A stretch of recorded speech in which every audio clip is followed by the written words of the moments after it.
I'm trans, Norma.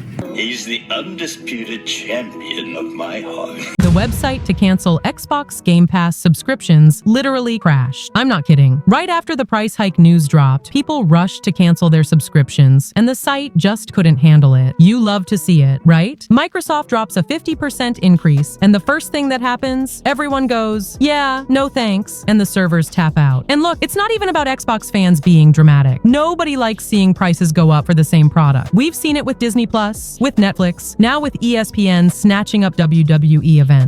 Like, these companies genuinely think we've all got infinite wallets lying around. Oh great, another price hike for the same thing I've already been paying for. Awesome value. But no, people weren't having it. They flooded the Xbox site to cancel Game Pass, and the whole thing slowed to a crawl. People were posting screenshots showing it wouldn't even load. Took forever just to reach the confirmation page. Then you got people like Tom Warren from The Verge jumping in saying, oh, that's just how slow the Microsoft account pages are. It's always been like that. Come on. We all know you're Team Xbox, but you don't need to defend everything. This is Microsoft we're talking about, the company that literally builds Windows, the Edge browser, and half the internet's infrastructure. You can't tell me they can't handle a few thousand people clicking cancel. People were trying for 30 minutes, some even longer, and they're like, oh, it's just the usual loading delay. Yeah, sure. It's funny how it starts lagging exactly when everyone's trying to unsubscribe. Elon Musk is now going after Netflix. And before you roll your eyes, hear me out, because this one's actually gotten way bigger than people realize. Over the last few days, Musk, the guy who calls himself a free speech absolutist, has been all over X, telling his 227 million followers to cancel Netflix. He's reposted memes, clips, and articles over 25 times in just 3 days. And yeah, he said it straight up. He canceled his own Netflix subscription, and he's encouraging others to do the same. Now, some people are saying this is just Musk being reactionary again, but the thing is, he's not wrong about what's been happening on Netflix. The whole thing kicked off when the right-leaning account Libs of TikTok posted a clip from Dead End, Paranormal Park, a kid's cartoon rated TVY 7. The scene showed a trans main character openly talking about transitioning. Musk saw it, reposted it, and said, this is not okay. He later followed it up with, cancel Netflix for the health of your kids. And honestly, when you really stop and think about it, it's not that wild of a take. Netflix has been quietly sliding more and more social education into content meant for children. You've seen it before with Disney, you've seen it with Nickelodeon, and now it's happening here. And when parents speak up, the internet instantly tries to paint them as extremists. So yeah, Musk stepping in here, that's what a lot of parents have wanted someone to do for a while. Just say, hey, what the hell is going on with the stuff you're showing our kids? Since then, Musk has been reposting clips, articles, and memes, calling out what he and many others are calling radical themes being pushed in kids' programming. Stuff like Cocomelon or The Babysitter's Club being rewritten to include certain identity politics. And again, we can debate the specifics, but the bigger question is, why are these discussions happening in kids' shows at all? Musk's also pointed out Netflix's growing political bias. He reposted data showing that 100% of employee political donations went to one party, and criticized Netflix's internal diversity report, where the company proudly said they're prioritizing underrepresented groups over traditional hires. His response was basically, why not just hire based on skill? And that's a fair question. Now, a lot of people are mocking Musk for this, calling him hypocritical, calling it cancel culture, but that's not what this is. This isn't him trying to silence creators. It's him saying, I'm not going to support a company that pushes messaging I don't agree with, and neither should you. That's not canceling. That's just capitalism. That's using your wallet to send a message. And it's not like this came out of nowhere. Musk's been open about his personal experience with his own child, Vivian, who transitioned and publicly cut ties with him. He said that he felt like he lost his son, and that the system convinced his child to make life-altering decisions without his consent. You can feel that this entire Netflix situation hits home for him. It's not just politics, it's personal. And regardless of of where you stand on the issue, you can see where he's coming from. The man feels like the culture has become so obsessed with virtue signaling that we're forgetting how to protect kids from ideology. And when someone like Elon Musk, a literal billionaire who could just ignore this stuff and live on Mars, decides to call it out publicly, it hits different. Even conservative actors like Rob Schneider have jumped in to support him, calling it standing up against the evil indoctrination of children. And while that might sound dramatic, the truth is, a lot of parents feel that same way, but are too afraid to say it out loud. Now, of course, the usual critics are out in full force. People like Tommy Viator from Pod Save America are mocking Musk, calling him a whiny, cancel culture-loving bitch. But again, you can disagree with him. That's fine. What's crazy is how the same people who say don't police art suddenly want to police anyone who questions it. You can't call yourself pro-free speech if you only support speech that fits your own worldview. And that's really what Musk's whole point has been since day one. It's not about silencing Netflix. It's about balance. It's about saying, hey, maybe not everything needs to be political. Maybe kids' shows should just be kids' shows again. Netflix, to their credit, hasn't commented on the situation yet, but if this movement gains traction, and it looks like it might, we could be seeing a real pushback from regular viewers who are tired of companies lecturing them instead of entertaining them. At the end of the day, this whole thing says a lot about where culture is right now. You've got people cheering Musk for defending kids, and others calling him a bigot for even bringing it up. But one thing's for sure, Musk is sparking a real conversation that no one else in Silicon Valley has the guts to touch. Because whether you love him or hate him, at least he's willing to say what millions of people are thinking but can't. And honestly, that's kind of what free speech absolutism really looks like. You know what's crazy? Even some of the biggest names in gaming are finally saying what a lot of us have been warning about for years. People like former Sony boss Sean Layden, former Bethesda VP Pete Hines, and tons of developers and execs across the industry. They're all starting to question this entire subscription service wave. They're saying it's not sustainable. They're saying it's dangerous for the future of games. And they're right, because when every major company pushes subscription models like GamePass, you slowly remove the reason for anyone to actually buy a game. You kill the idea of ownership. And now, we're watching the fallout in real time, especially after Xbox decided to bump Game Pass to $30 a month. That's not just a price increase. That's a panic move. Now, according to Bloomberg, this isn't even Xbox's call anymore. This pressure is coming from the top, from Microsoft's own leadership. Microsoft's CFO, Amy Hood, reportedly told Xbox executives to find new ways to increase profit. That's the polite corporate way of saying your division isn't pulling its weight. And honestly, that explains everything we've seen in the last 2 years. The layoffs, the studio shutdowns, the delays, the mixed messaging, all the chaos. It's all fallout from one bad decision. The Activision Blizzard merger. So that $70 billion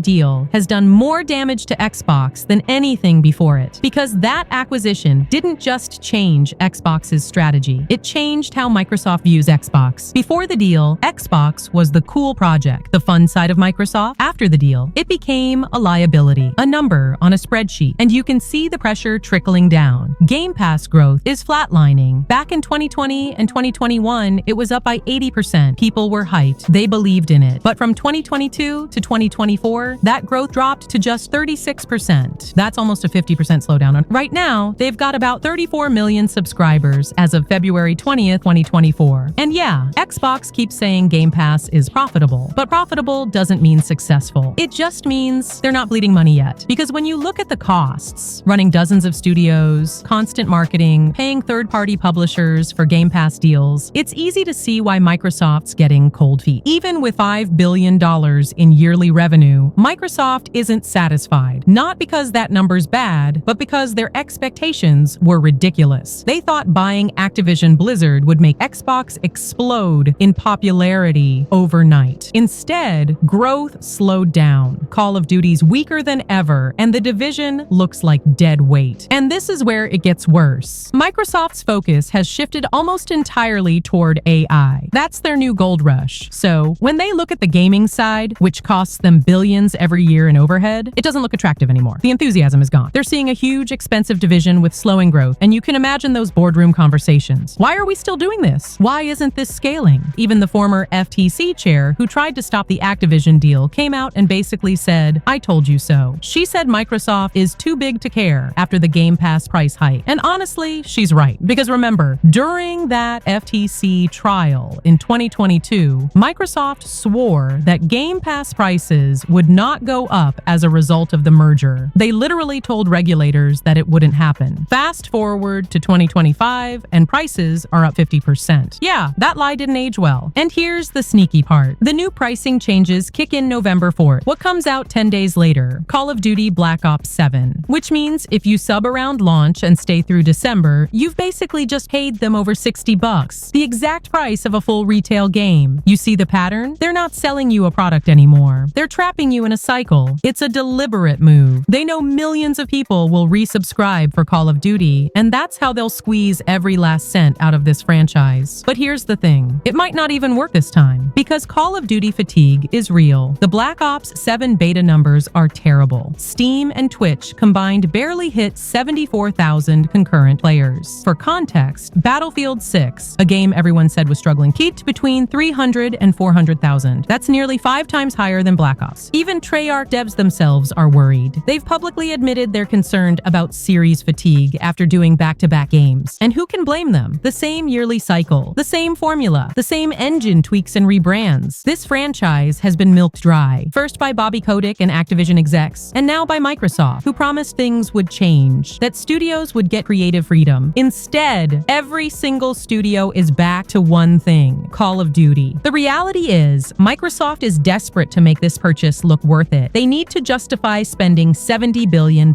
So now, everything rides on Call of Duty. If it fails, Xbox fails with it. And the irony is, all of this was predictable. Everyone saw it coming. The layoffs, the broken promises, the bloated costs, the over-reliance on one franchise. The Activision deal didn't save Xbox. It's strangling it. And now they're stuck. Because the higher-ups at Microsoft aren't gamers. They're investors. They don't care about brand loyalty or long-term creative health. They care about quarterly reports. And those reports are showing one thing: stagnation. So, when you look at Xbox right now, it's not about PlayStation versus Xbox anymore. It's about survival. Microsoft's gaming division is under the microscope. Phil Spencer, Sarah Bond, Matt Booty, they're all cornered by their own promises. They sold a dream of unlimited gaming access through Game Pass, but that dream doesn't make money like it used to. And honestly, at this point, it's fair to ask, how long can Xbox even last like this? Because when you start seeing leadership pressured by the company's CFO, games underperforming, devs burned out, and fans losing interest, it's not a good sign. Right now, things look bleak, and this new Bloomberg report just confirms what a lot of us already suspected, that the Activision deal wasn't a win. It was the beginning of the end for Xbox as we know it. If you enjoyed this video, hey, maybe drop a like. It really helps a lot and tells me you want more. Subscribe for day one gaming leaks and news, and check out these videos you probably missed. Trust me, they're worth it.